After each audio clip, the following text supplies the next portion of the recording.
There you go. That's a new thing. I don't think I can stop that.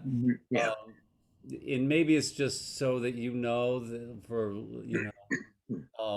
litigation reasons that it's been disclosed that this is recorded and you will have access to this recording.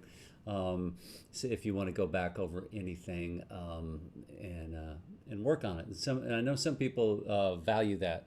Um, well, I would love to, if we can, anybody who's willing to say hello. Let us know where you're from and your Celtic ukulele hopes and dreams. Um, and I'll start. I'm Kevin. I'm in Austin. And my ukulele hopes and dreams for this summer Celtic class are that we get to learn and grow and have some fun with the music and learn to unlock it in ways that we can carry forward and play more music. And I'm going to pass it over to Satya, and you can pick someone when you're done. Hi, I'm Satya, and I'm in Phoenix, Arizona, and it's only 5 o'clock here. My hopes and dreams, golly, all I can think of is a pot of gold. There you go. That's good. I can't see it. Let's see who I can find. Oh, how about Becky? Go for it. All right. Hi there. I'm from Houston, Texas. I'm a friend of Heather McKelvey's.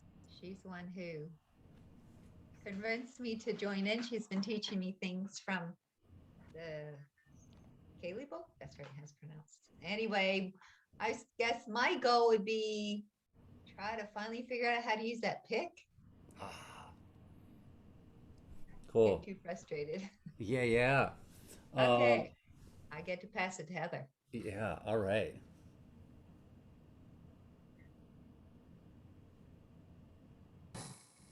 I'm Heather, and also in Houston, Texas.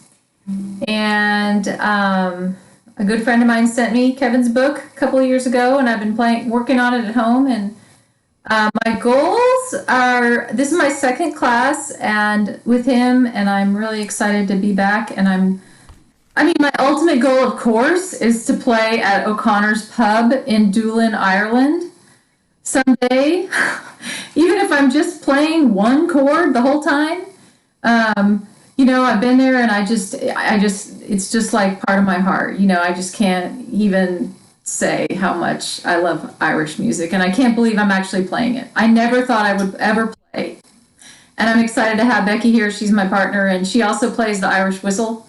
So hopefully we will be able to put some songs together after doing the course together too. So thanks. Nice. And pass it on to another member if you can. Why don't we pass it on to Stuart and Dottie Young?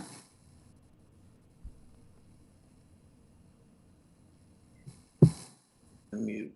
Go ahead. Okay, we're brand new.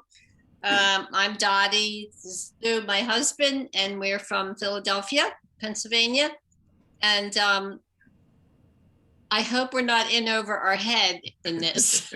That's my hope and dream, that we can contribute something. I would describe us as probably early intermediate level. So we're looking forward to it. We've been taking classes with, I think, a friend of Kevin's, Maureen Ondari, from DC. So we go to the Strathmore Ook Fest in Bethesda, Maryland. So we're very happy to be here. So Awesome. Nice to have you. Welcome. thank you. Yeah. And you get to pick our next person. Oh, I'm sorry. Let's see. Who we can see. Yeah. Wait a second. I'm sorry. There. Let's see. How about Cass? Right. Hi, I'm Cass. I'm in Seattle. And I just recently did a virtual workshop with Kevin in Manucha. Well, not in Manucha, but virtually. And I don't know anything about Irish music, but I loved the class and it was really challenging. And I thought, oh, I could use some more of this. Also, I would like to learn how to use a pick. All right, I'm getting some. I better learn how to use one so I can teach you guys. And you can pick, I think, between Val or Angie. Val. Hi, I'm from Camino Island, Washington, and I am here so that I transition between the A and the B and the seventh and the ninth fret easily without thinking. I sometimes get confused with my seventh and ninth fret about the A and the B, and my mind goes discombobulated and I'm not quick enough with the channel changing. So that's my big goal. And I like the continuity because rather than just having these sporadic workshops and things, it's nice to have building stuff and progressive learning. So I'm here for that too. All right, would you like to call on Angie? Sure. What a surprise. Hi, I'm Angie, and I think this is my third round of Celtic uke with Kevin, and I love it. I didn't even know you could play Celtic music on a ukulele, and my goal probably for the next 10 years is going to be to try and play something at speed sometime. Me too. Awesome. Well, that's so great to get to know folks, and we've got representatives from all of the U.S. time zones, I believe.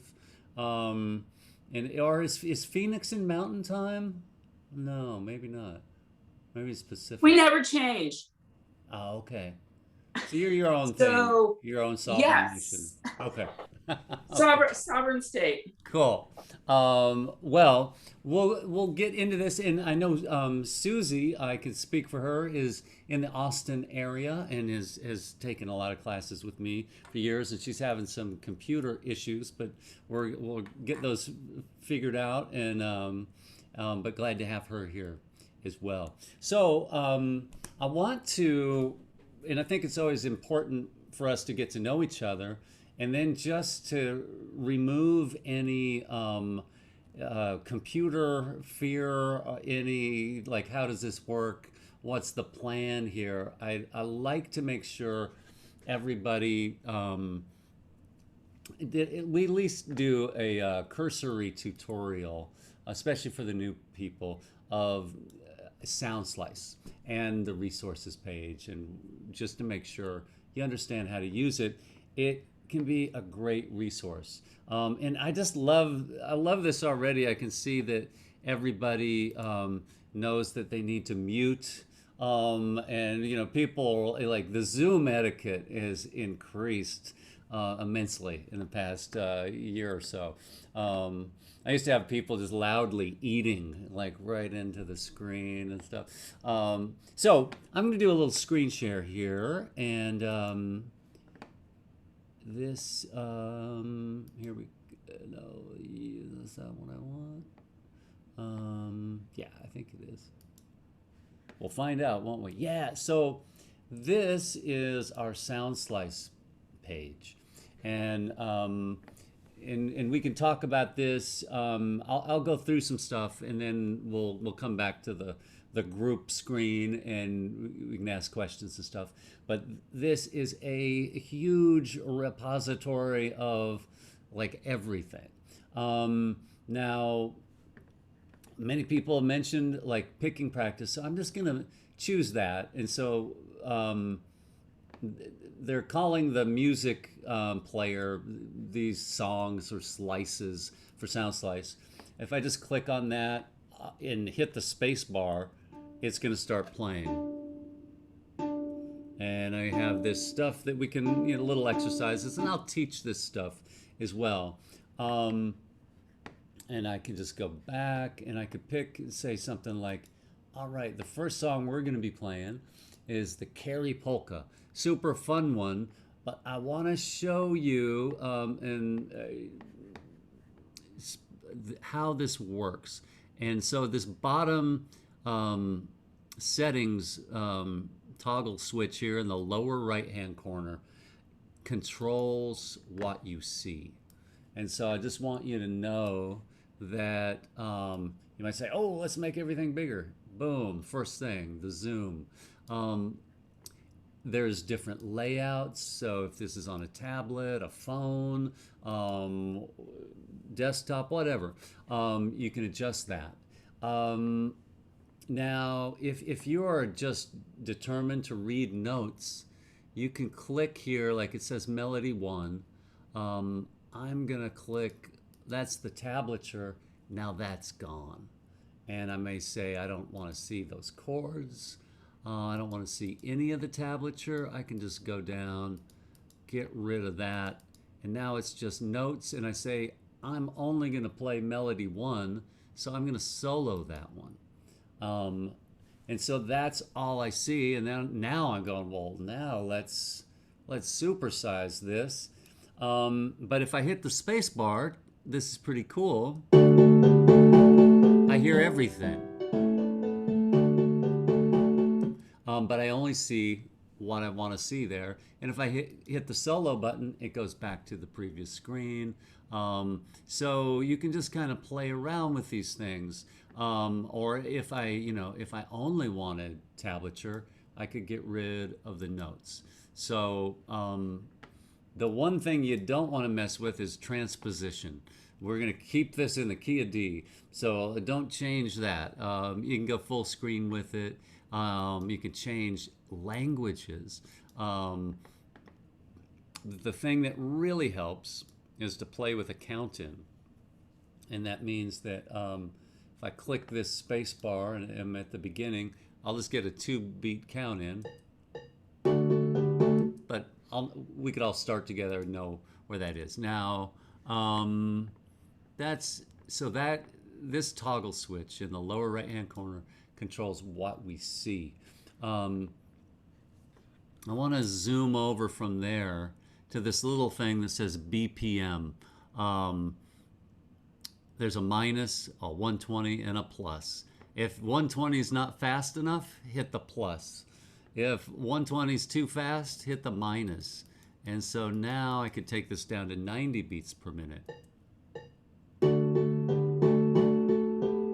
Stays in the same key. I can slow it way down. And that is really, really helpful at the beginning for learning to play these tunes and slow them down.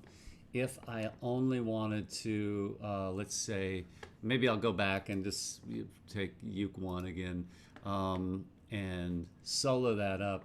And let's say I'm just trying to get these two measures. If I just select them, it'll play them over and over.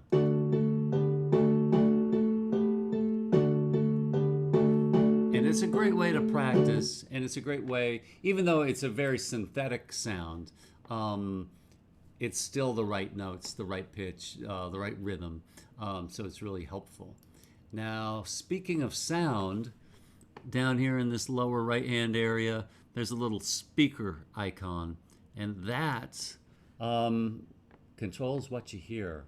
And I usually like to get the melody a little more predominant and move these other parts back a little bit, and I'll just do that, and we'll see what that sounds like now. And we can do all sorts of crazy stuff. Sounds a little bit better to me. Over here, you have a whole world of sounds if you wanted. Bagpipes, slapped bass if you wanted a little bit of the Seinfeld goes to Ireland kind of sound. Choir, you can get any, you could just mess around with this. I won't do that. You can do that on your own time, but it's all here. Even whistle. Wow, actually maybe I will mess with that. I wonder how that sounds.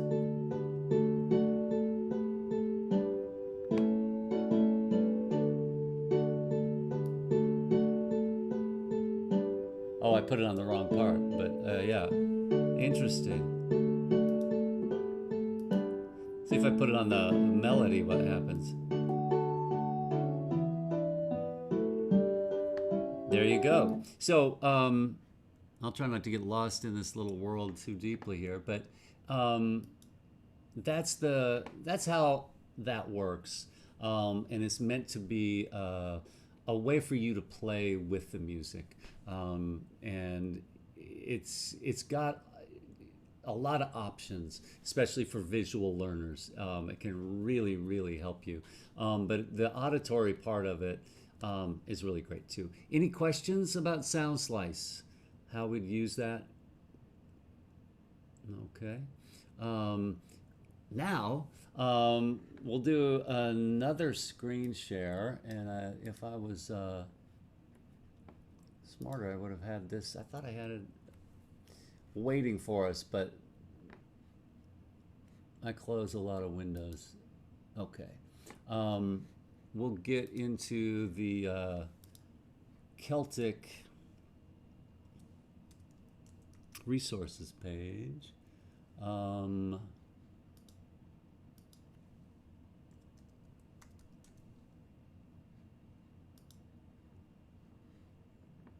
Aha, of course. Hold on one second. Sorry about this. It gets very confusing for me because I have to have so many things on my screen at one time, and I hate losing touch with the group here.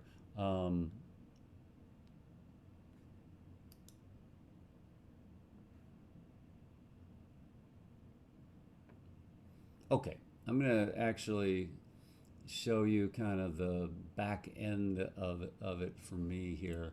For some reason, it's not letting me in. I'll figure that out. Okay, here we go.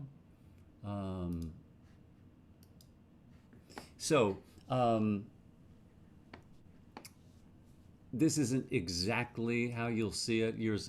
Everything will just appear on the screen, but this is kind of the back end here. It's got this info here. This is probably not helpful, but the PDF library is really the main thing. This down here is where the videos will live, but this has all these tunes that we'll be playing for the semester. All the PDFs that are printable and downloadable from this page. I'll get that. And did everybody get to the ukulele resources page okay and get what they need? And yeah, there's a password and everything, and it's all in that email. So any questions with that?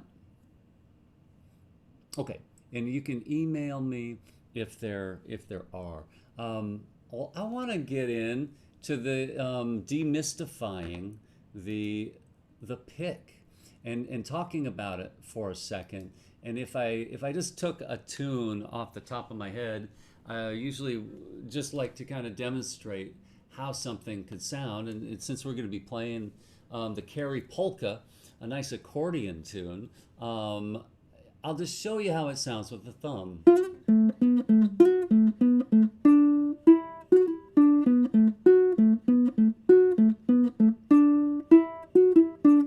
And if you're new to the low G or the linear tuning, that's nothing. My dog has fleas, but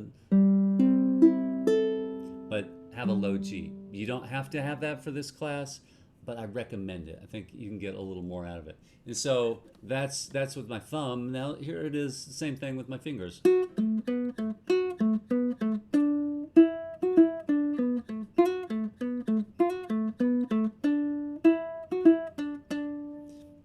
Sounds pretty good. If I needed to say, oh, we've got to do it faster,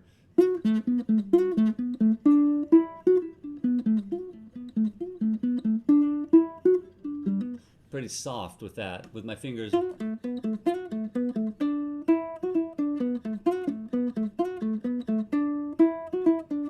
little more volume, a little more clarity, a little more brightness. And now the pick.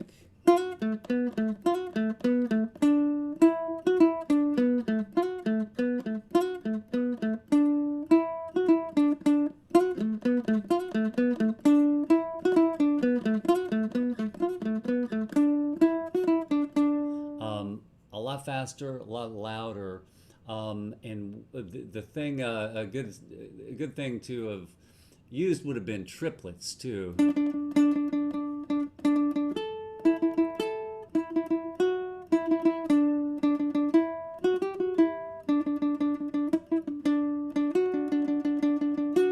That kind of thing is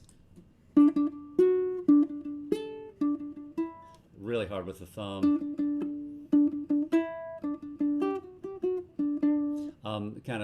Kind of tough with the fingers. The pick also will balance out a group in that it'll push the melody to the top. And so the other parts you might not use a pick on. And so we don't have to get, and I would say let's not expect to get super proficient with a pick in a matter of a couple of weeks. It's gonna take time. But the first thing, and I think that this kind of review can be good for everybody, but I like these pointy picks and a solid pick. Some people say, oh, I've got a ukulele pick, one of those felt picks, and that's not gonna do it for you.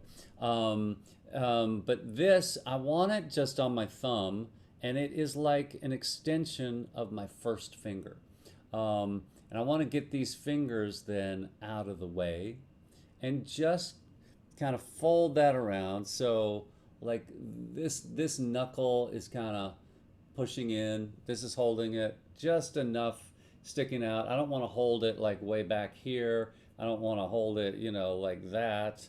But I want to try to get this deal where if my finger were like that, it's an extension of it, but I'm going to curl my finger.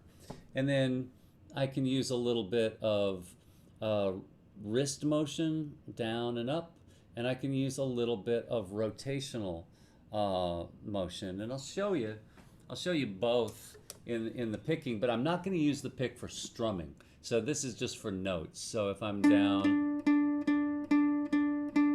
there's a little bit of rotation there. And sometimes I might vary it, and it might get I might just want to move kinesthetically to change my position.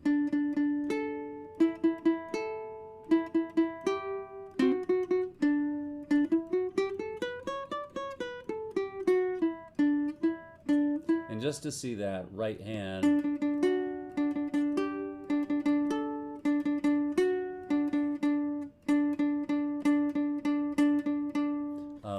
get some of that motion. If you can help it, try not to rest on the uke, but let your hand be free, and your forearm could probably rest somewhere on your instrument.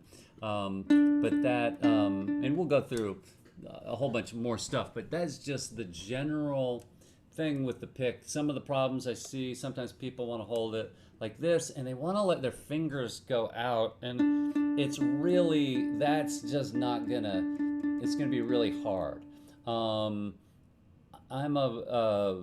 like having the hand closed. There's more weight on it, and I think it changes the tone. I mean, listen to that.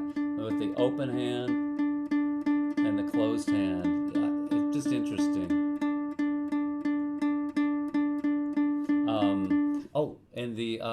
This is the super big secret. I was a professional guitar player for 30 years, and I learned this from a ukulele player after I gave up guitar.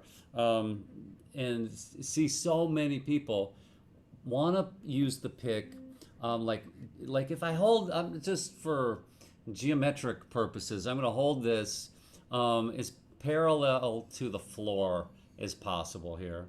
And then I'm just going to pick straight down and straight up. And that is the worst sounding, most effortful way to play. Now I'm going to keep my hand my pick exactly where it was. And then I'm just going to change this angle to a 45-degree angle, and that's where the magic happens. Probably want to be like here in the over the sound hole is a great place. I don't want to scratch up my uke, but and we'll get into the D scale here in a minute. But that's a huge thing to take this from this to this, and that angle. The Spaniards figured that out, that's a great angle for stringed instruments, and it just works. It's amazing. So that the string I'm going through, I'm not flat against. The pick isn't flat against it. It's at a good angle, and not going too deep. You know, I'm not like picking in the middle of the pick, just the tip there. And for most of us, our maximum tempo is going to be this hand. And most people think it's the other hand that they have to get moving. That hand's going to move a lot easier if we're all right-handers here. Cool. So just a little bit of that. I'm going to go into how to use a few of these resources, like the picking and triplets a little bit, and also mention for those new to the game that I'm one of those people. I think that, you know, there's two kinds of ukulele teachers. There's one that bring the music to the ukulele, and that's a great thing where somebody, and a lot of people have done that with Celtic music. And by that, they'll play all of the tunes in the easiest way on the ukulele, and that's great. I am the other type, however, and I bring the ukulele to the music, and I want to play that music the way it's supposed to be played, but just do it on a ukulele.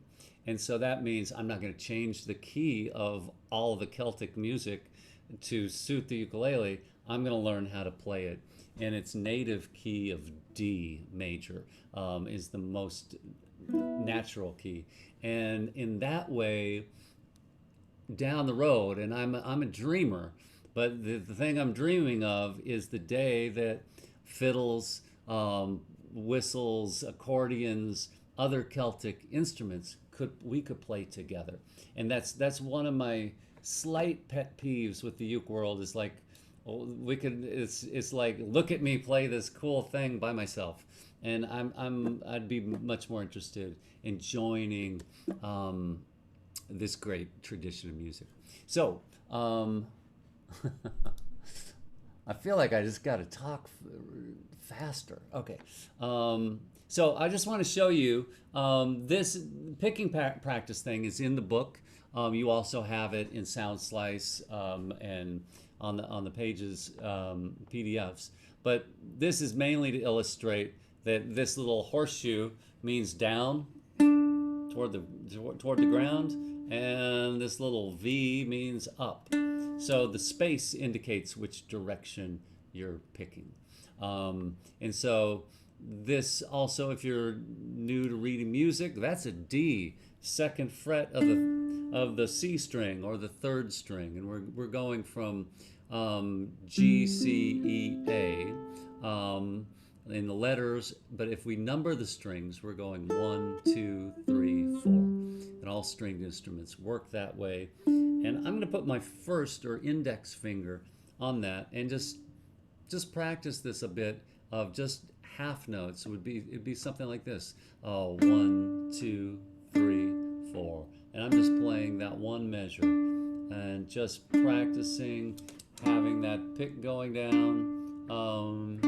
And then if I wanted to play the next measure, it's down, down, down, down. Now the next measure here goes to eighth notes, 1 and 2 and 3 and 4, and gives us our D major scale. And I should have written it backwards, it's right.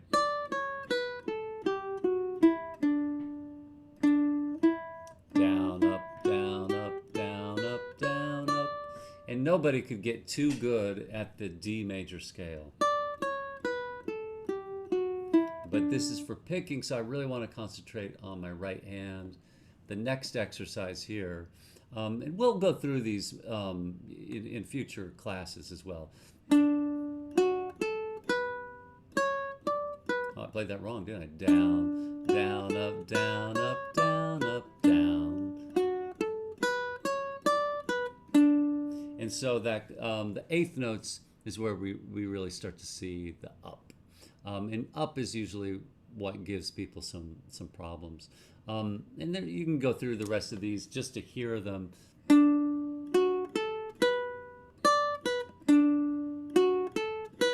And get used to playing the scale. Down, down, up, down, down, up, sorry, down, down, up, down, down, up. Or the next one here, measure 7, this one.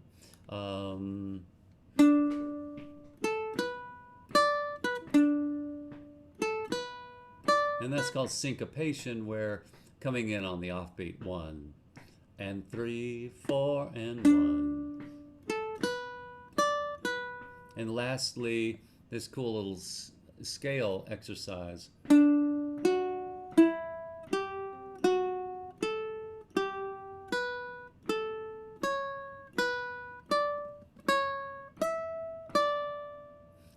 And just trying to get those downs and ups in the right place. And the reason for that is that if we're feeling the music, there's an impulse, a pulse to it. And we want, that's where the step would be in the dance to it. And all this music has dances, the specific dances that go with it. And so the last thing you'd want to do is to mess up the dancers. And to actually have the feel of the music in our bodies of like a 1, 2, 3, 4, down, up, down, up, down, up, down, up, will keep the music in flow. And it is really tough on the brain when our pick is going up and our foot's going down, or our foot's going up and our pick's going down. We want to kind of keep those together. And the one place that we'll see where this gets to be kind of a tricky conundrum is with these triplets. And I'll look at those for a second, and then we'll get into a tune. And so I'm going to plant the seed here too, that you can practice these picking things with music, and I'll show you how in just a second. But that's like that's like next, in the next segment we'll be doing that. But just wanted to show you that the Celts would call a triplet a treble, and this old weird S symbol is how they would denote it. And so if it were just one note, it would have that on it in like, banjo music, for instance, but it like a basic, note reader would look at that and go, but a Celtic player would look at that and go, down, up, down. And the triplet, this is where it gets funky, because the triplet is on the beat. So the first one has to be down. And because it's down, the next one needs to be up, and the last one needs to be down, but the next note is going to be on the beat, and that needs to be down. So we get this thing, it's like down, up, down, down, up, down, down, up, down. And you really getting those 2 downs in a row. It's like muscle memory, and it's really important.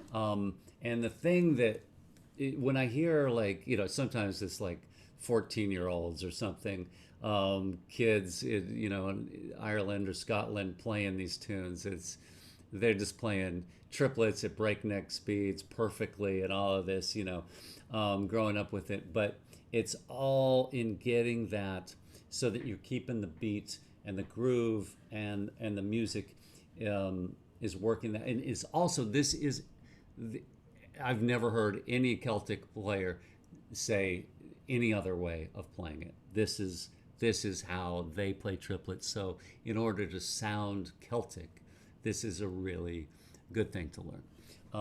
And you could just take a D note and you could practice your picking. And if you don't have a pick right now, you can use your thumb or fingers. But I could just say 1, 1, or a 1, 2, 1, 2, or then triplet 1, and just mix it up, or to hang on to one note. I could do anything, and we'll get into some more of these exercises. And you could read them all, and it's just tablature. And if anybody has questions about that, I can talk about it afterwards. But what I'd like to do is show you a cool way to play this music. And is everybody ready for their first song? If you've got a ukulele, this would be a great time to put your first finger on the second fret of the third string and just play a D. Now, because this is the native key for this music, this means, that we're going to be able to find a lot of things to play with. Here's the tune that we're going to learn today, and I'll model this for a second, then we'll go through the whole thing and do it. But what I'm going to do is I'm going to practice only a D, and here's what it's going to sound like. So I'm finding the beat, 1, 2, 1, 2. Polkas only count to 2.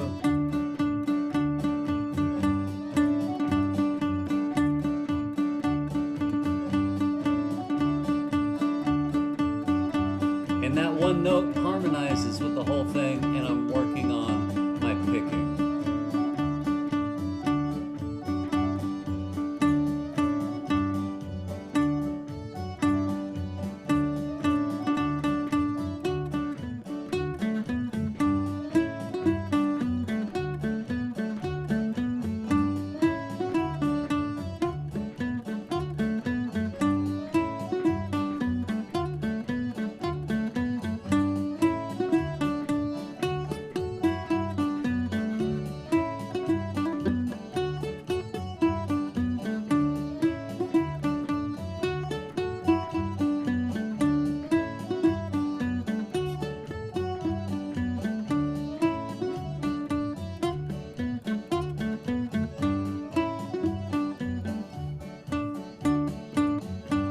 I'm just keeping time, plugging along with it. If I wanted to play the scale,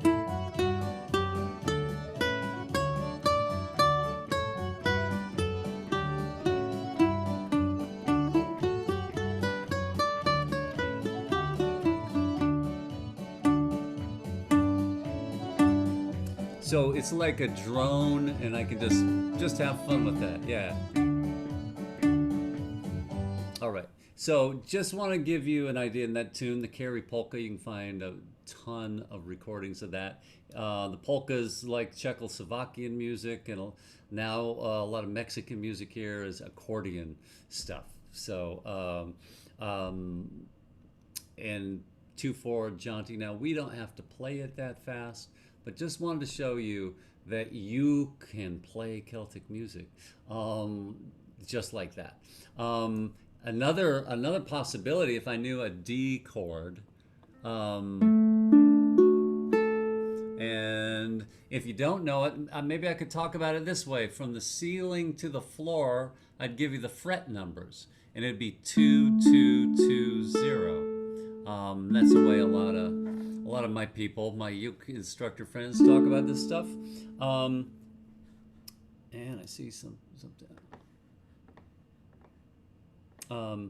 And so, hold on.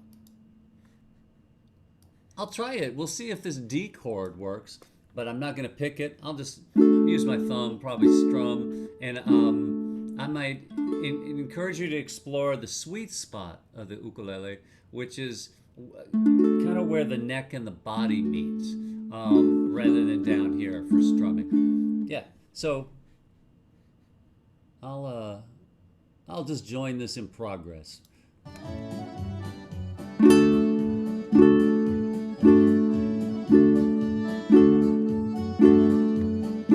We can hear there's other chords, but this still kind of works.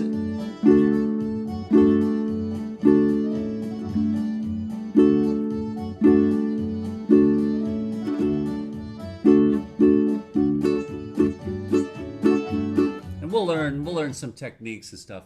The reels, so the polkas are in 2/4, and they're definitely have the least formalized dances to them, from what I can ascertain, and are just for fun. They're just perk people up and have a good time. The reels comprise like at least 80% of Celtic music. They're in 4/4, and there's all kinds of reels, and they have very specific dances. The jigs are in 6/8. 1, 2, 3, 4, 5, 6. Da, da, da, da, da, da. Like the Irish washerwoman and those kind of tunes, and those have really specific dances with them. But the polkas are kind of free form, from what I can tell, or just more like square dancing or something. And so with this tune, the Carrie Polka, I'll jump in here and show you what you'd see in Sound Slice, and try to give you an idea of all of these parts. And I'm going to have mercy on you, and I'm going to take it down to a, I don't know, I'll go 83. Okay, yeah, I remember that year. Okay, and so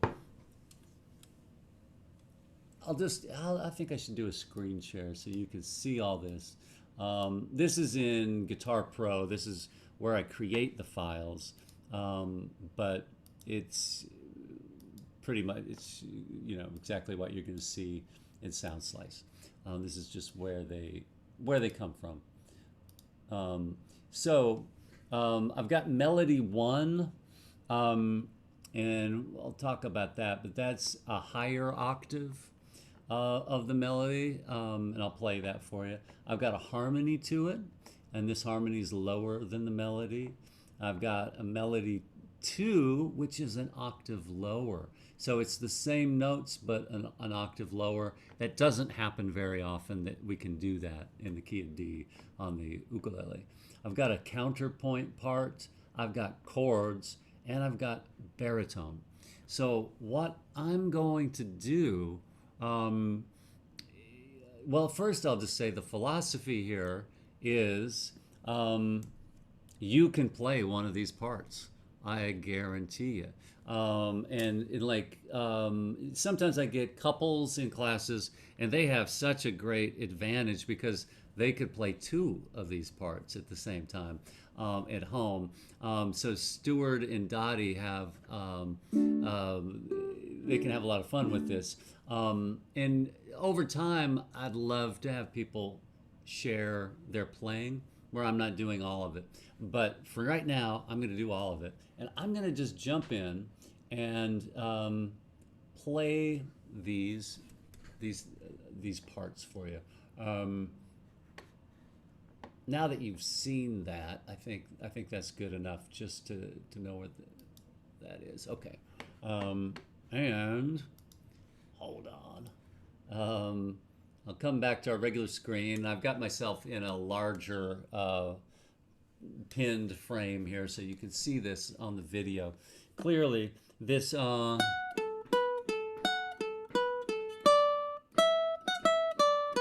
is where this higher melody, melody 1, ends up, and I'm all the way on the 9th fret with my little finger, and I've got my first finger here on the 5th fret.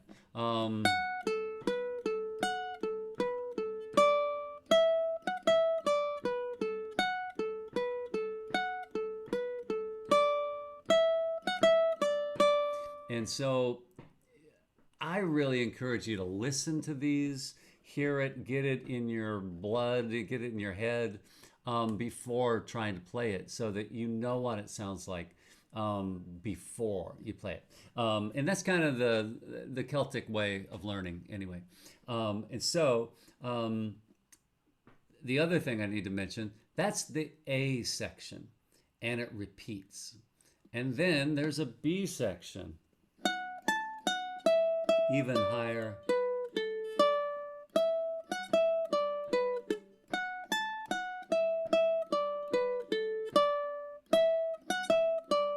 And it repeats.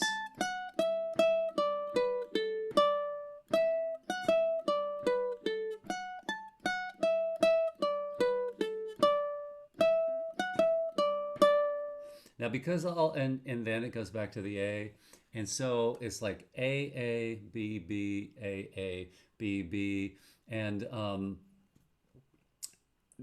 it's funny right now. I bet many of you are like, how am I ever going to be able to play that?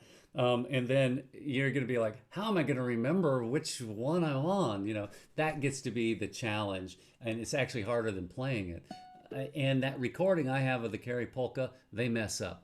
And they're good at playing together, and so the accordion player plays the B part like once instead of twice, and they just follow her, but it's so the pros mess up. So by all means, I hope you guys do too. And messing up, making mistakes, I believe is the surest way to mastery. And that's the if you're trying to get through it without the mistakes, you're not going to learn as much. And we'll figure it out together as well. So I'm just going to play this at a moderate tempo, and it goes like this. And I'll give a 2-measure count in. 1, 2, 1, 2.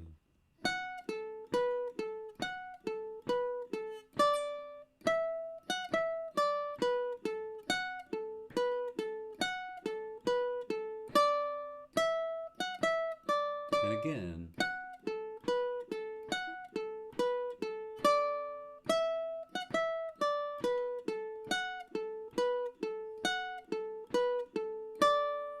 And then I'm going to go up to the B section.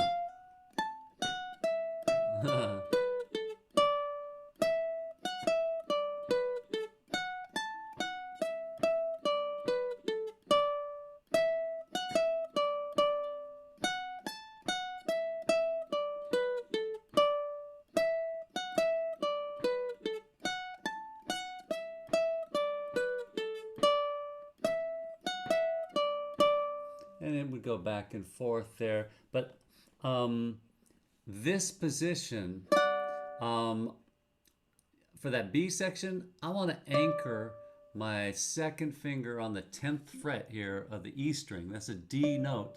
That's my home base. I don't need to move it. So everything is kind of like a pivot foot in basketball, or like ballet kind of spin or something. That's how that works. And then it goes back to this position here. The thing about this B section, this is the same for almost every tune. Every tune, the B section, you're going to be right there. So the first time is a little jarring, but over time you get used to it. So the thing here is, if this isn't something you're ready for, maybe this is, because here's a harmony. I'll try to play it, and I'll just jump into it.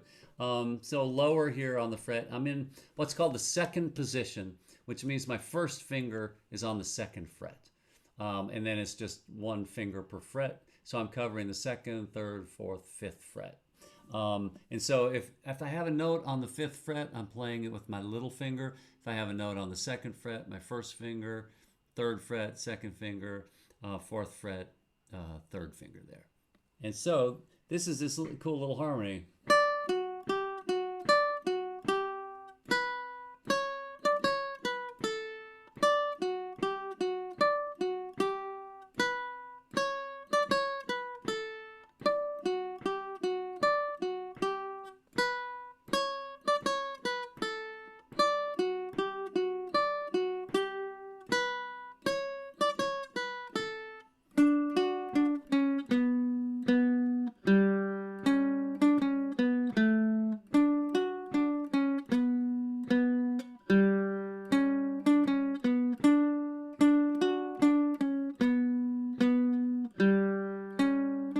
And I've shifted to the first position.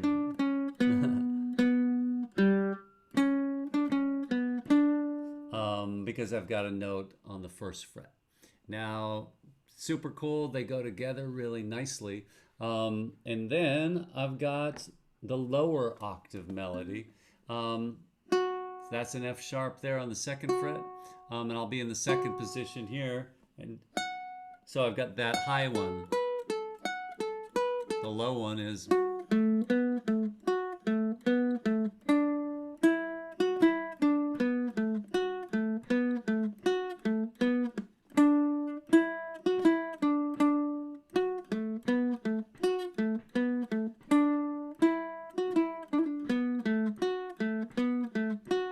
And I don't even need to move for the B section.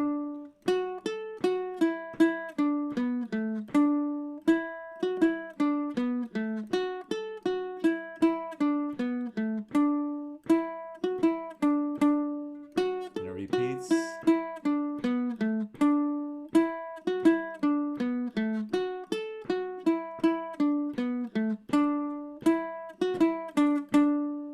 And all of those things will sound really cool together.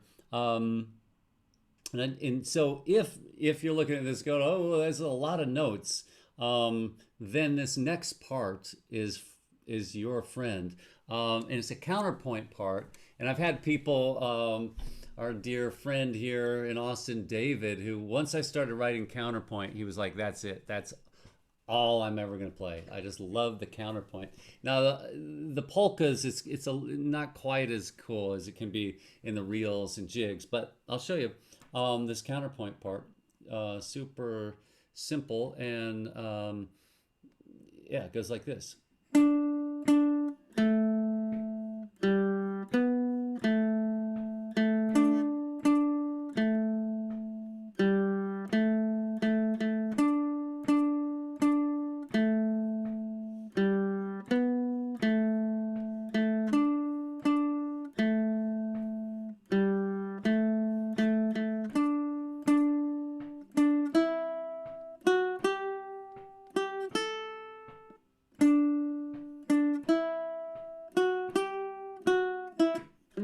I blew that. So let me get this one again.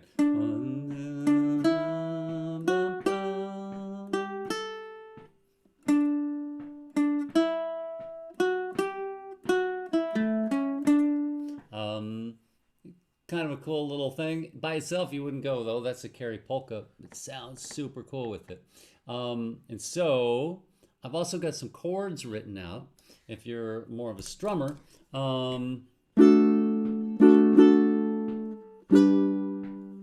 and just D, G, and A.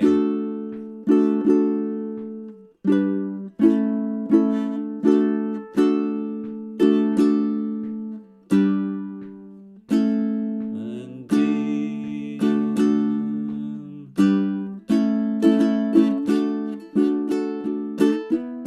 Let's E5 chord there. I'll get into more detail. Yeah, that's hard to talk and do this sometimes.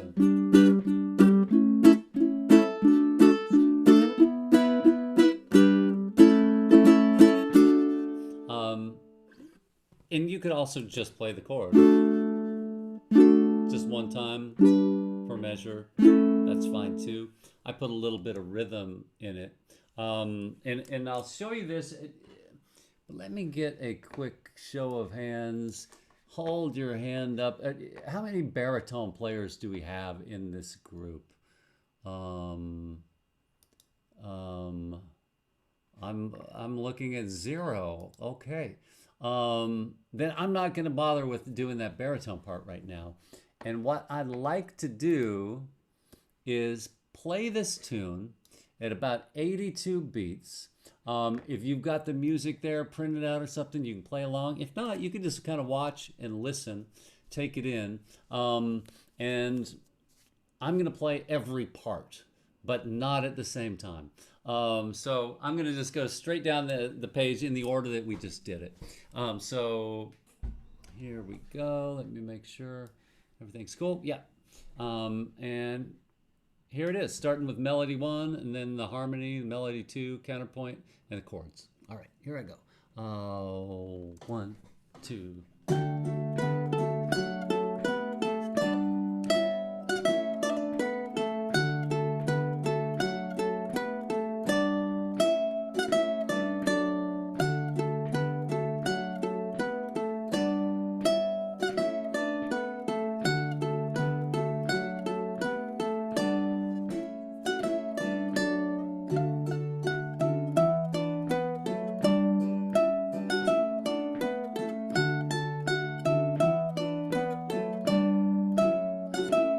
I'm a little out of tune, sorry.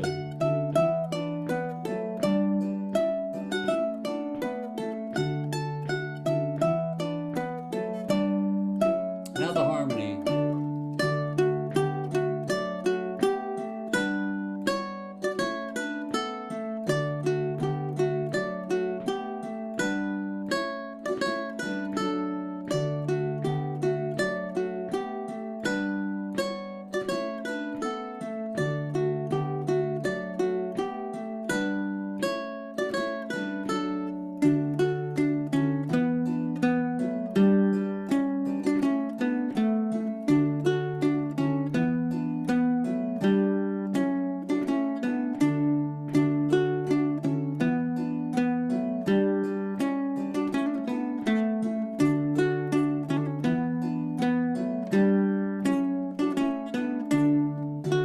Now the lower octave of the melody.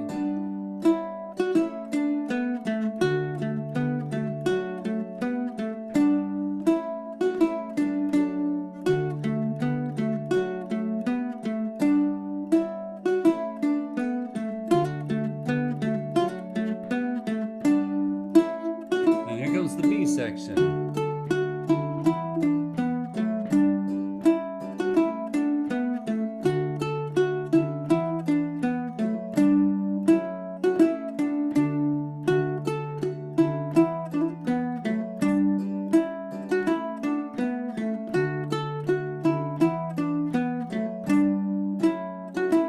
And the counterpoint.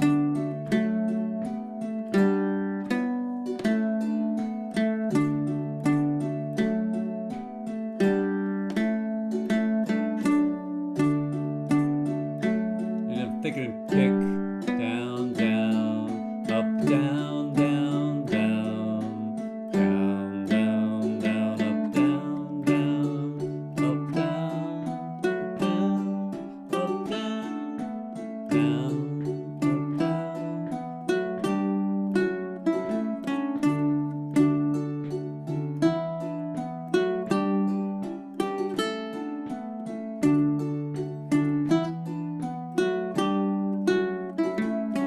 And chords.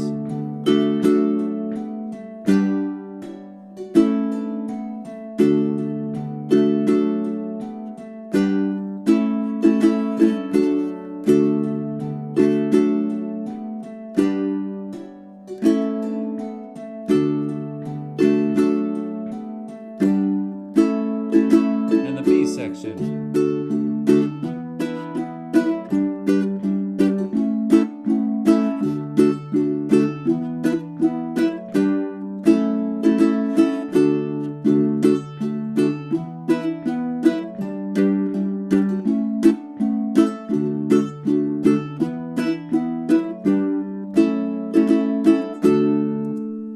And so, with all of that, we've got, hopefully, a way in to the Carrie Polka. Now, if that didn't work, remember the other secret weapon, which would be this.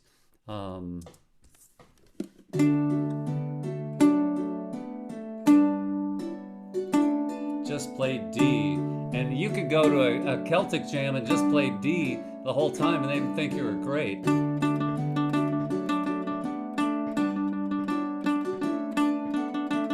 But if you played C, they would not think you were great.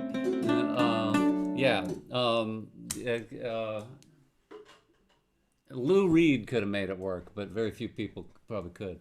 And it feels like a good place to leave this, but I would like to check in and see if we've got any questions from an hour of onslaught. Yeah, Becky. Is there a conductor score for Carapolka? I was just looking on the. I don't. The first part is that they're almost useless on an 8.5 by 11 piece of paper because the parts are like that big. When I do, and it's unconducted music, so I do have a lot of conductor scores and do that kind of stuff. I end up printing it on huge paper, but yeah, you can see them all on Sound Slice though. Can I then print it out? Because I like to see at least the melody and the harmony together on the same. Yeah. Not at this point. I don't. But all of the parts that are individually printable. And the thing that I'd recommend, after you get used to this, is to try to play it without the sheet music, to try to get it in your head and just get your fingers doing it, because then it's a lot easier to think about the feel and the tone. And is this the first A or the second A? The I's kind of make it tricky. But yeah, I could figure out maybe a way to do that. I think it would have to be formatted for a larger thing. Yeah. Okay, I was just if I couldn't find it, but it doesn't exist. So. Yeah. It's such I got a quickie. Is there an E5 higher up the neck? Well, yeah. Why not? Yeah, I feel like the next question would be, how much you got? What's in your price range? I'm trying to work on doing doing the D, a little higher up, this D. Yeah. And so the fives are cool. So this one we'd use the same bottom notes, but first finger and on the 4th fret of the 3rd, 4th string. Yeah, and then 7th fret of the 1st and 2nd string. So 4, 4, 7, 7. That did not sound like yours. 4, 4. Yeah, so I'm barring both of those with. Yeah, so it's a double no, so it's a barring here and barring here. 4, 4, 2, 2. Yeah. 4, 4, 7, 7. I mean 4, 4, 7, 7. Got it. Yeah. That's wild. Yeah. I've been transcribing all this Stevie Ray Vaughan music for a thing, and so I've turned the 7s into 2s. So I said 7, or I said 2 instead of 7 because that's the formula for getting.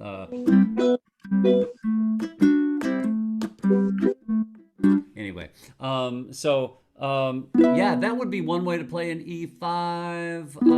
I'd have to think of oh, here's another one. Would this work? No, that wouldn't. Yeah, that's yeah,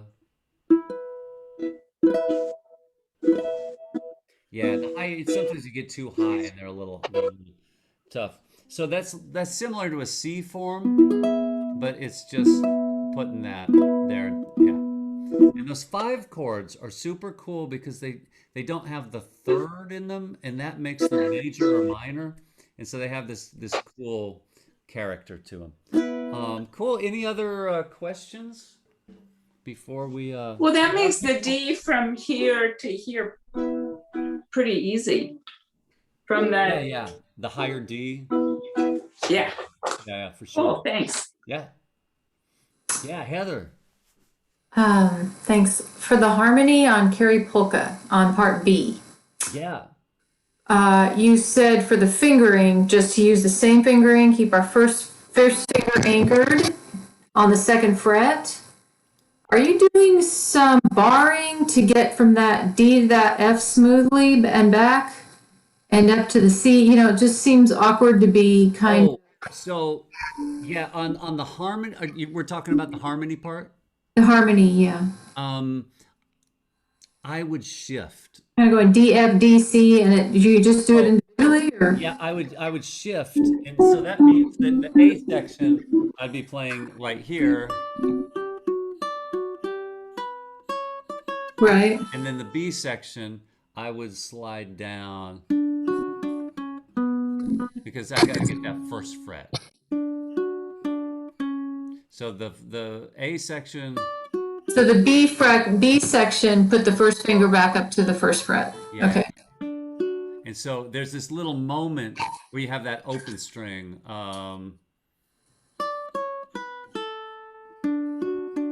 And that's where you can move.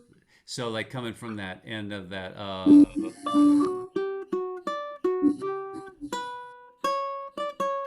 open right there, and then that's where I can get in there. And so I would play it with my second and third fingers. Second and third. Okay, I see what you're doing. The D and the F sharp, and then come to my first finger for that C sharp, and then the B with my fourth. Okay, that was my question. Okay, thank you. Thank you. I would leave my first finger there too, because you're always coming back to it.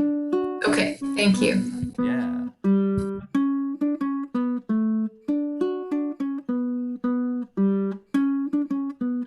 Yeah. And all of these things are just great, great for your fingers. And these tunes have so many commonalities between them. We've got to start somewhere, and this is actually my I think the perfect song to start on. I've started about every third semester with this one, but it's the first song in my book for a reason, and it's just a great way to get into it. And what I like to do is we'll go through these parts together, and even 80 was a tempo that da da da da da da da. It's still the Carrie polka, but it's not breakneck fast. But it may be too fast for you, and you could take it down to 60. It loses a little bit of its character, that da da da da da da da da. To follow the music, but it just do it at whatever tempo you need to do it, and then you can pick it up. I'll throw in one more. This is my last cry for help here. Would be in playing this. Try to avoid, say, like this part is easier. This part's harder.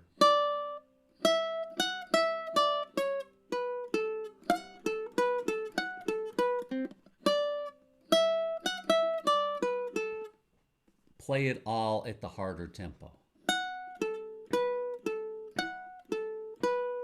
So it's musical. And then we can speed it up all together. But we don't want to get in the habit of playing out of time.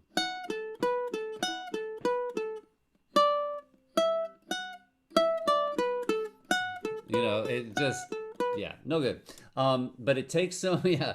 Raise your hand if you've ever played out of time. But it's a habit, yeah. We all have. But to try to get that, but if we're practicing it that way, it's a little bit, it'll make it harder to play in time. And so to take the whole system down to its weakest link, and then we'll strengthen the whole system. And the cool thing about this too, I love it, is that everybody can play at their own tempo, you know, and you can even mute me and just do your own thing, you know, if you need to. And people do that sometimes. And there's some people like, nope, I'm just working on the first 4 measures of the Carrie Polka for an hour, you know, and then they'll check in every once in a while. What's going on? Oh, no, I'm going to go back to this. Whatever you need. And I do, you know, I think it's cool, Val, that you recognize the continuity factor.